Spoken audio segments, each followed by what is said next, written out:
2006, dan 2013. Bahkan ada film terbarunya yang berjudul The Letterface 2017 hanya saja produksi Rusia. Karena Sakayang rasa versi 2003 ini memiliki intensitas horor yang luar biasa. Juga cerita yang menarik meski kita tahu film-film psikopat kebanyakan bikin penonton merasa kesal. Namun yang versi 2003 ini sangat berbeda. Dan Sakayang suka dengan versi ini. Nggak percaya? Mari kita langsung saja ke pembahasan kita, dan jika kalian suka dengan channel ini, silahkan subscribe aja.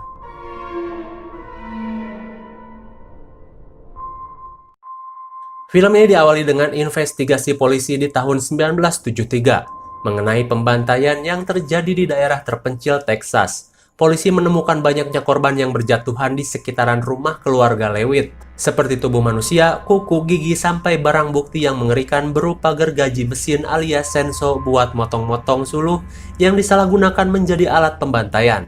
Bukti yang paling mengerikan dan membuat kepolisian mengira bahwa pelaku masih berkeliaran adalah video investigasi ke dalam rumah pelaku yang sangat mengerikan. Terlihat ada goresan-goresan kuku di dinding dan rambut-rambut yang bercampur darah. Dikatakan sekelompok anak muda menjadi korban dari kasus tersebut. Dan kejadian ini didokumentasikan dengan sebuah film yang akan kita lihat sekarang. Dan inilah kisahnya. Di tahun 1973, Texas, 20 Agustus, terlihat sekelompok anak muda yang sedang bepergian menggunakan sebuah mobil van kecil. Mereka bertujuan untuk menghadiri konser band di daerah Meksiko. Dan seperti biasa, film-film seperti ini selalu diawali dengan canda tawa yang riang menghiasi perjalanan mereka. Terlihat seorang wanita yang bernama Erin duduk di depan bersama pacarnya yang bernama Kemper. Sedangkan di belakang, teman mereka yang bernama Pepper dan Andy sedang asik beradu mulut di depan Morgan yang dikacangin. Kemudian Erin pun ditawari cimeng oleh pacarnya, namun sepertinya Erin sangat tidak suka dengan kelakuan pacarnya yang masih menghisap cimeng. Hingga satu temannya keceplosan bahwa mereka membawa 3 kilo cimeng. Erin pun kaget apa benar, dan pacarnya bilang itu bohong, dia cuman halus saja. Sepertinya Erin cewek baik-baik meski mereka tinggal di Amerika. Hingga ketika pacarnya minta beradu mulut ketika nyetir, Erin pun menurutinya. Namun hampir saja mereka menabrak seseorang hanya karena beradu jigong.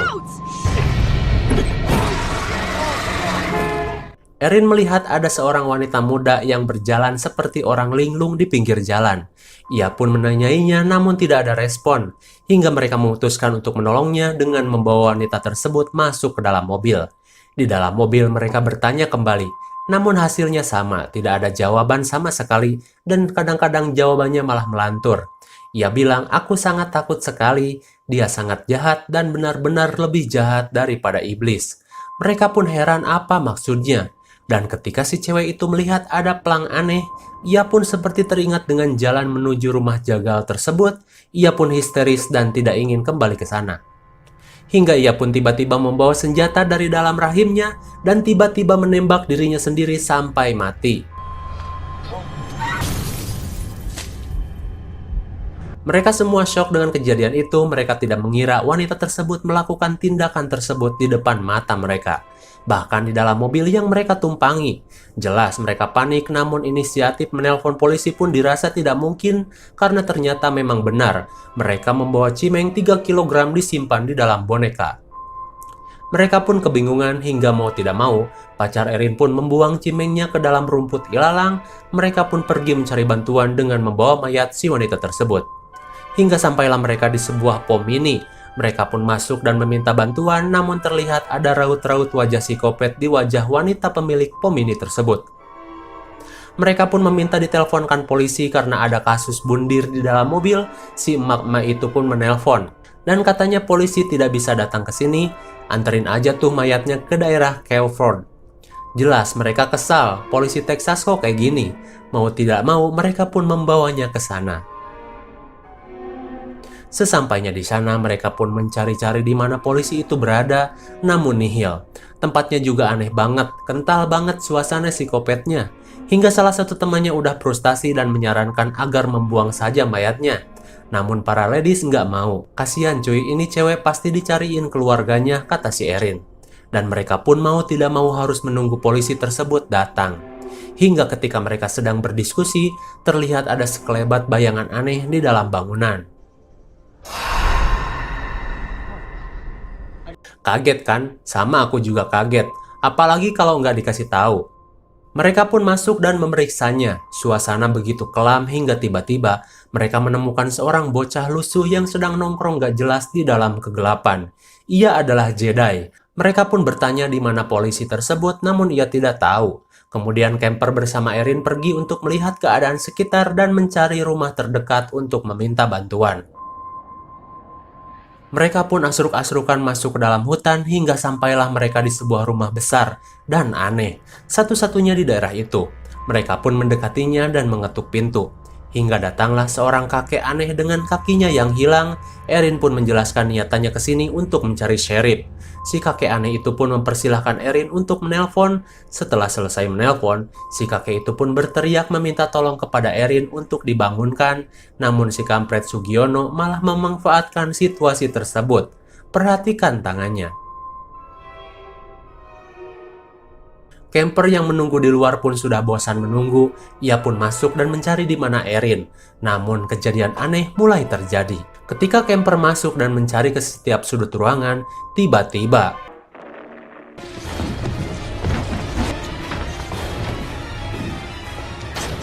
ada seorang pria dengan topeng aneh memukul Camper dan menyeretnya masuk ke dalam basement. Erin yang mendengar hal itu pun kaget dan mencari Camper, namun tidak ketemu. Ia pun mengira Camper sudah pulang, maka ia pun pergi. Di sisi lain, temannya yang sedang menunggu akhirnya mendapati sheriff itu datang. Namun dengan kelakuan yang aneh dan cenderung kayak gila gitu, ia pun membungkus mayat wanita itu dan membawanya ke dalam mobil lalu pergi. Dikira masalah sudah selesai, Erin pun datang dan bertanya Camper kemana. Lah jelas mereka nggak tahu kan tadi pergi sama si Erin. Mereka pun mencari di mana Camper berada hingga sampailah mereka ke sebuah tempat aneh yang dipenuhi dengan mobil-mobil rongsok. Sakayang sudah mengira mungkin ini adalah mobil-mobil bekas korban penjagalan psikopat. Hingga salah satu temannya menemukan gigi-gigi manusia. Kemudian Andy pun menemukan ada toples berisi air dan di dalamnya terdapat foto. Namun foto itu terlihat tidak asing, wajahnya mirip sama cewek yang tadi bunuh diri. Dirasa semua mulai aneh, mereka pun bergegas mencari Camper dan segera pergi dari sini. Erin pun berinisiatif untuk kembali mencari Camper di rumah psikopat itu. Ia pun ditemani Andy dan yang lain menunggu di mobil. Sesampainya di sana, Erin pun kembali masuk ke dalam rumah dan Andy bersiap-siap menyelinap masuk ke dalam rumah. Ternyata si Camper udah menjadi bahan percobaan psikopat itu dengan peralatan-peralatan khas psikopat yang mengerikan.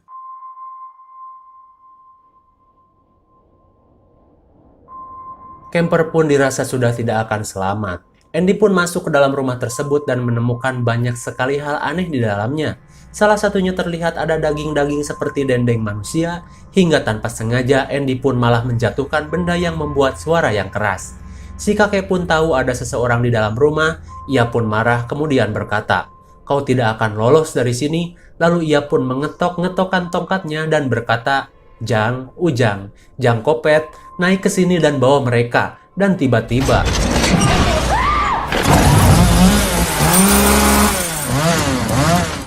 terlihat si Kopet dengan badan besar itu datang dan menyerang mereka. Andy pun menahan sensonya itu menggunakan kunci plus dan Erin pun disuruh lari sekencang-kencangnya. Kini Andy lah yang menjadi korban keganasan si Kopet itu. Ia pun ditebas di bagian kaki sampai buntung dan ia pun dibawa masuk ke dalam basement. Erin pun ngacir tiba baraduk dan asruk-asrukan bodoh amat, terobos ajalah, apapun yang penting ia bisa lari dari psikopat tersebut. Ya gue juga kalau ketemu begituan pasti ngacir seedan-edannya sih. Ia pun sampai di tempat temannya dan segera menyalakan mobil. Temannya pun bertanya ada apa. Kita bisa lihat kepanikan Erin yang sangat luar biasa. Namun sepertinya mobil yang biasanya lancar jaya kini mendadak menjadi mobil rongsok yang susah menyala. Hingga kuncinya pun patah. Dan secara ajaib tiba-tiba muncul aja gitu si polisi sheriff itu dan bertanya ada apa. Erin merasa lega ada polisi, namun ketika ia menjelaskan situasinya tiba-tiba si sheriff itu melihat ada bekas cimeng yang berada di asbak mobil. Ia pun malah mencurigai ada sebuah kebohongan besar di sini. Di sisi lain, si Andy yang kakinya copot pun sedang dipermak habis-habisan oleh psikopat tersebut. Ia pun digantungin menggunakan kail daging. Kakinya pun disumpal pakai garam dan diikat menggunakan kain. Kebayang perihnya anjim. Lalu diperlihatkan psikopat tersebut sedang menjahit sesuatu. Ternyata dia sedang menjahit kulit, namun bukan kulit biasa. Ternyata ia menjadikan kulit wajah camper sebagai topeng dan ia pun memakainya. Sakit banget sih. Kembali kepada Erin dan kawan-kawan.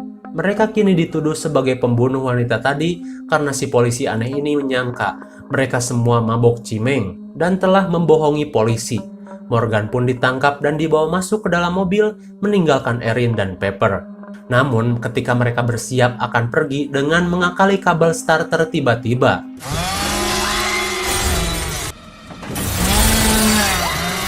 Psikopat itu pun tiba-tiba bisa berteleportasi dan menyerang mereka. Nya, cek aing oge, psikopat mah aneh. Mereka pun hampir mati.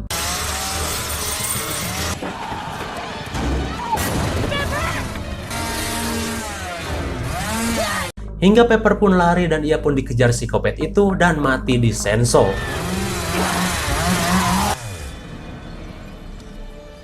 Dan ketika Erin melihat psikopat itu, ternyata ia menggunakan topeng dari wajah kulit pacarnya. Mengerikan sekali. Erin pun kembali lari ngabret asruk-asrukan sekuat tenaga karena dikejar-kejar psikopat Senso tersebut. Hingga ia menemukan sebuah rumah mobil dan meminta tolong. Namun ternyata mereka masih komplotan psikopat itu. Erin yang tidak tahu pun malah dikasih minum yang telah ditaburi obat bius dan ia pun pingsan. Setelah sadar, ternyata Erin sudah dibawa masuk ke dalam rumah psikopat. Ternyata si polisi Edan pun termasuk ke dalam komplotan psikopat.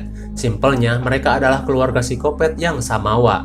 Erin pun kembali digusur dan dibawa masuk ke dalam basement. Di sana Erin melihat banyak sekali hal-hal mengerikan yang psikopat itu lakukan terhadap tubuh korbannya. Hingga Erin melihat ada Andy yang sedang digantung, ia pun meminta tolong. Namun kaitan di punggungnya susah sekali dibuka dan malah ia semakin kesakitan. Andy pun meminta Erin untuk membunuhnya. Erin pun dengan berat hati dan terpaksa harus menyudahi penderitaan Andy. Kemudian Erin pun menemukan Morgan yang sedang trauma berat. Erin pun menolongnya dan untung saja si bocil aneh bernama Jedi pun datang menolong mereka. Ya, memang si Jedi termasuk ke dalam keluarga itu, namun ia sedikit waras. Ia pun menuntun Erin kabur, namun di belakangnya ada psikopat yang menyadari hal itu dan mengejarnya.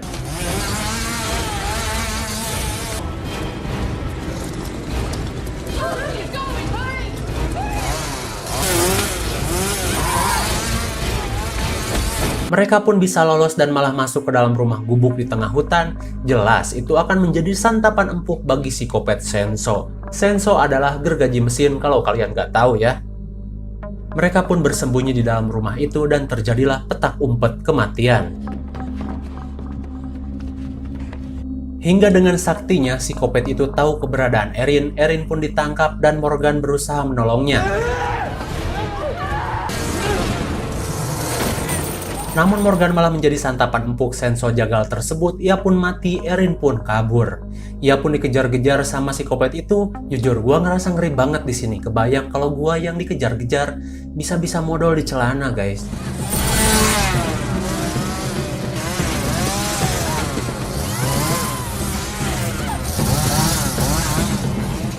Hingga untung saja Erin bisa berhasil kabur ke jalan. Dan ketika psikopat itu datang, dirinya kepleset dan malah Senso itu ngeset ke pahanya. Ia pun meringis kesakitan. Mamam tuh, lu pikir nggak sakit apa? Namun seperti biasa, psikopat mah kuat. Erin pun berlari masuk ke dalam pabrik pemotongan daging. Ia pun pentak upet lagi di sana.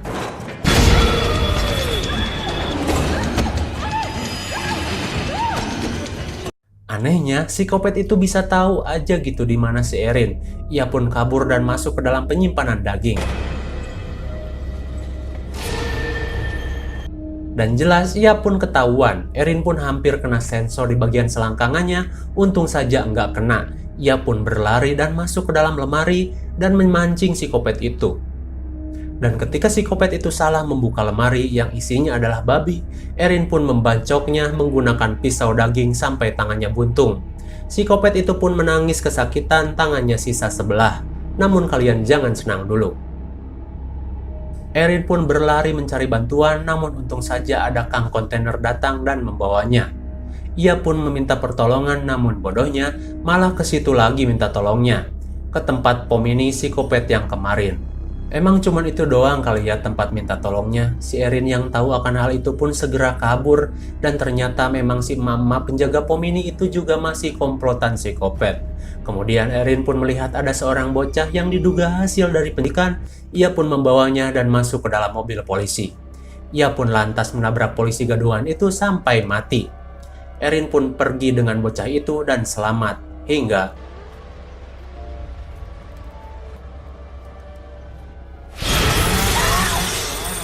nah, kata gua juga apa, psikopat mah kuat, ia masih hidup dan masih menjadi teror di daerah itu. Namun Erin berhasil selamat dan melaporkan hal itu kepada pihak kepolisian yang lain. Dan investigasi yang kita tahu di awal film, itu adalah berkat hasil laporan Erin kepada pihak kepolisian. Namun di video investigasi itu, ternyata psikopat itu masih ada dan masih menjadi teror bagi kawasan Texas, dan film pun berakhir.